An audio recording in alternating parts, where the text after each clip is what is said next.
Hello everyone, আসসালামু আলাইকুম। Sufian study পয়েন্টের পক্ষ থেকে সবাইকে শুভেচ্ছা ও অভিনন্দন। আমরা আজকে পর্বে আলোচনা করব এসএসসি আইসিটির পঞ্চম অধ্যায় নিয়ে, প্রোগ্রামিং ভাষা। তো এই অধ্যায়ের ক্ষেত্রে তোমার হচ্ছে তিনটা পার্ট, একটা হচ্ছে অ্যালগরিদম, ফ্লোচার্ট, সিফোগ্রাম। তো আজকে পর্বে আমরা হচ্ছে অ্যালগরিদম এবং ফ্লোচার্ট নিয়ে আলোচনা করব। তো অ্যালগরিদম আর ফ্লোচার্টের ক্ষেত্রে আমাদের হচ্ছে প্রথমে যে বেসিক জিনিসগুলো জানতে হবে সেগুলো হচ্ছে দেখো, অ্যালগরিদমের ক্ষেত্রে হচ্ছে মাথা রাখবো আমরা হচ্ছে একসাথে করবো হচ্ছে অ্যালগরিদম আর হচ্ছে ফ্লোচার্ট। তো অ্যালগরিদম মানে কি? অ্যালগরিদম মানে হচ্ছে মাথা রাখবা যে আমরা ধাপে ধাপে যে কাজ সম্পূর্ণ করি এটা হচ্ছে অ্যালগরিদম, অথবা আমরা স্টেপ বাই স্টেপ যে কাজ সম্পূর্ণ করি তাকে কি বলা হয়? অ্যালগরিদম।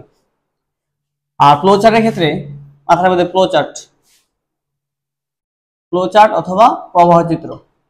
ফ্লোচার্টের ক্ষেত্রে আমাদের হচ্ছে মানে চিত্রগুলো হচ্ছে চিনতে হবে।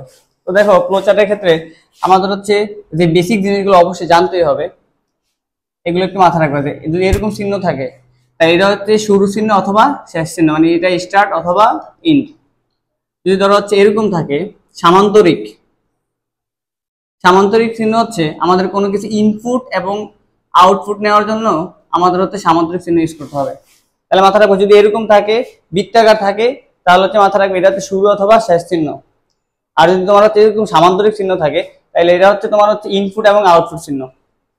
আচ্ছা, কোনো কাজ ধরো চলমান, আমরা যে ধরো হচ্ছে এরকম আমরা কোনো একটা বিল্ডিং করবো, তো আমরা কি করি? ইনপুট হিসেবে ধরো রড, বালি, সিমেন্ট নেই। যখন হচ্ছে আমরা হচ্ছে কাজটা করতেছি, যতক্ষণ পর্যন্ত শেষ হইতেছে তখন কি হয়? কাজটা আমাদের প্রসেসিং চলতেছে। তো কোনো কিছু প্রসেস করার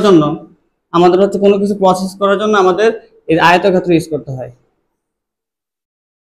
এটা আয়তক্ষেত্র, এটা হচ্ছে প্রসেসিং চিহ্ন, মানে প্রক্রিয়াকরণ চিহ্ন।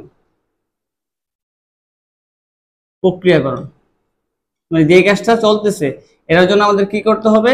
এই যে তোমার হচ্ছে আয়তক্ষেত্র চিহ্ন নিতে হবে।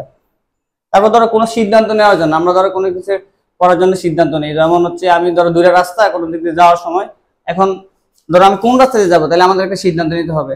অথবা কার থেকে কে বড় কে ছোট একটা সিদ্ধান্ত নিতে হয়। এটার জন্য হচ্ছে আমাদের এই যে হচ্ছে ডায়মন্ড চিহ্ন ইউজ করা হয়, এটাকে বলা হয় ডায়মন্ড চিহ্ন। কোনো সিদ্ধান্ত নেওয়ার জন্য আমাদের কিছু ইউজ করতে হবে, ডায়মন্ড চিহ্ন, কন্ডিশন। আচ্ছা, তারপর দেখো কোনো সংযোগ, সংযোগ চিহ্ন, ধরো 3 রাস্তার মোড়, 4 রাস্তার মোড়, এখানে আমরা একটা সংযোগ চিহ্ন ইউজ করি অথবা কানেক্টর, তাহলে এটার বলা কানেক্টর অথবা সংযোগ চিহ্ন।